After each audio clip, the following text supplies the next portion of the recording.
ข่าวดีของไอ้น้องทหารลาวจะได้รับเงินเดือนเพิ่มในเดือน1 ปี 2026 นี้ปิดต้นไปกระทรวงป้องกันประเทศได้ออกคำแนะนำการจัดตั้งปฏิบัติเงินเดือนของนายและพลทหารอยู่กองทัพประชาชนลาวเลขที่134/กปทนครหลวงวิจันทร์วันที่16 เดือน1 ปี 2026อิงตามบำรัดของนายกรัฐมนตรีว่าโดยการจัดตั้งและการเคลื่อนไหวของกระทรวงป้องกันประเทศฉบับเลขที่348/นย.ลงวันที่1 ตุลา 2007และก็อิงใส่คำแนะนำของกระทรวงการเงินว่าด้วยการจัดตั้งปฏิบัติเงินเดือนเงินอุดหนุนและเงินนโยบายช่วยหนุนของทหารและตำรวจฉบับเลขที่4905/กง.ลงวันที่26 ธันวาคม ปี 2025เพื่อรับประกันให้การจัดตั้งปฏิบัติเงินเดือนของนายและพลทหารให้มีความเป็นเอกภาพในทั่วประเทศกระทรวงป้องกันประเทศได้ออกคำแนะนำดังนี้มาตราที่ 1 เงินเดือนพื้นฐานตามสั้นของนายและพลทหารสำหรับสั้นพลเอกจะได้รับเงินเดือน 8,550,000 กีบพลโท 7,600,000 กีบพลตรี 6,650,000 กีบพลจัตวา 5,700,000 กีบพันเอก 3,876,000 กีบพันโท 3,401,000 กีบพันตรี 3,068,500 กีบห้อยเอก 2,926,000 กีบห้อยโท 2,812,000 กีบห้อยตี 2,736,000 กีบสันวาที 2,679,000 กีบสันสิบเอก 2,650,500 กีบสันสิบโท 2,631,500 กีบสันสิบตี 2,574,500 กีบสันหนึ่ง 2,555,500 กีบสัน2 2,536,500 กีบซึ่งเงินเดือนพื้นฐานนี้แม่นได้จากดัชนีและมูลค่าดัชนีซึ่งปัจจุบันนี้มูลค่าดัชนีแม่น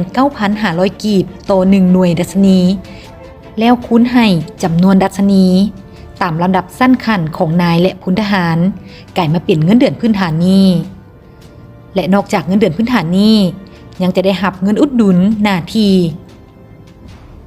เงินอุดหนุนส่งเสริมกองทัพและเงินอุดหนุนลูกเมียอีกซึ่งเงินอุดหนุนหน้าที่ของนายและพลทหารในขั้นรัฐมนตรีขั้นหนึ่งจะได้รับเงินอุดหนุน4 ล้านกีบต่อคนต่อเดือนขั้นรองรัฐมนตรีและเทียบเท่าขั้น2จะได้รับเงินอุดหนุน3 ล้านกีบต่อคนต่อเดือนขั้นหัวหน้ากลุ่มใหญ่หัวหน้าห้องว่าการกระทรวงหัวหน้าวิทยาคารป้องกันชาติไก่สนภูมิหารและเทียบเท่าขั้น3จะได้รับเงินอุดหนุน2,500,000 กีบต่อคนต่อเดือนขั้นห้องกลุ่มใหญ่ห้องหัวหน้าห้องว่าการกระทรวงห้องวิทยาคารป้องกันชาติไก่สนภูมิหารและเทียบเท่าขั้น4จะได้รับเงินอุดหนุน2,300,000 กีบต่อคนต่อเดือนขั้นหัวหน้ากลุ่มหัวหน้าห้องที่ขึ้นกับ4กลุ่มใหญ่ห้องว่าการกระทรวงหัวหน้ากองพลกองบัญชาการทหารแขวงกองบัญชาการทหารนครหลวงบรรดาวิทยาคารและเทียบเท่าขั้น5แม่นจะได้รับเงินอุดหนุน2 ล้านกีบต่อคนต่อเดือนขั้นห้องหัวหน้ากลุ่มห้องหัวหน้าห้องที่ขึ้นกับ4กลุ่มใหญ่ห้องว่าการกระทรวงห้องกองพลห้องกองบัญชาการทหารแขวงห้องกองบัญชาการทหารนครหลวงห้องบัญชาวิทยาคารและเทียบเท่าขั้น6จะได้รับเงินอุดหนุน1,500,000 กีบต่อคนต่อเดือนสำหรับหัวหน้ากองพันใหญ่และเทียบเท่าขั้น7จะได้รับเงินอุดหนุน900,000 กีบต่อคนต่อเดือนขั้นห้องหัวหน้ากองพันใหญ่และเทียบเท่า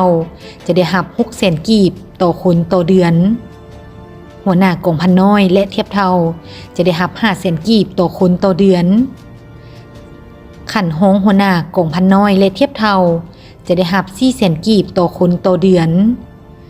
ขั้นหัวหน้ากองห้อยและเทียบเท่าจะได้รับ350,000 กีบต่อคนต่อเดือน ข ขันห้องหัวหน้ากองห้อยและเทียบเท่าจะได้หับ3เซนกีบต่อคนต่อเดือนขันหัวหน้าหมวดและเทียบเท่าจะได้หับ280,000 กีบต่อคนต่อเดือนขันห้องหมวดและเทียบเท่าจะได้หับ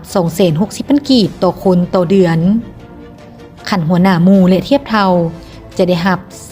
220,000 กีบต่อคนต่อเดือนขันห้องหมู่และเทียบเท่าจะได้หับ200,000 กีบต่อคนต่อเดือนมาตราที่3เงินอุดหนุนส่งเสริมกองทัพเงินอุดหนุนส่งเสริมกองทัพแม่นให้คิดราย 30% คูณกับเงินเดือนพื้นฐานตามสั้นมาตรา4เงินอุดหนุนอายุการเงินอุดหนุนอายุการของนายและพลทหารประจำการแม่นคิดรายตามระยะปีการคือระยะปีการแต่1ปี5ปีแม่น 10,000 กีบต่อ1ปีการระยะปีการ6-15 ปีแม่น 20,000 กีบต่อ1ปีการระยะปีการ16ปี5-25 ปี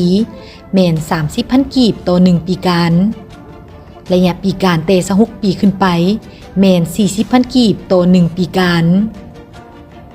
มาตรา5เงินนโยบายส่วนหนุนลูกและเมียลูกของนายและพลทหารประจำการที่ถูกตามระเบียบกฎหมายจะได้รับเงินอุดหนุนช่วยหนุน200,000 กีบต่อคนต่อเดือนเมียของนายและพลทหารประจำการที่บ่แม่นรัฐกรและถูกต้องตามกฎหมายจะได้รับเงินนโยบายช่วยหนุน200,000 กีบต่อคนต่อเดือนมาตรา6ว่าด้วยเงินอุดหนุนค่าครองชีพซึ่งตามระเบียบฉบับนี้แม้จะได้ยุติการหยุดจ่ายเงินอุดหนุนค่าครองชีพซึ่งเคยปฏิบัติผ่านมาจำนวน 450,000 กีบต่อคนต่อเดือนนั้น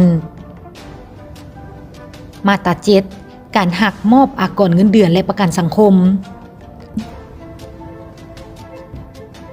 การหักมอบอากรตัวจริงจากรายได้เงินเดือนตามอัตราทวีคูณแต่0ส่วนห้อยหา25ส่วนห้อย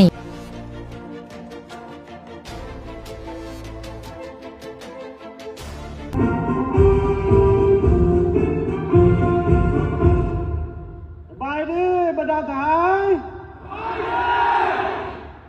อวยพรบรรดาสายจงมีสุขภาพเข้มแข็งนำใจวันศาสตร์ที่2 ธันวาคมมันยืน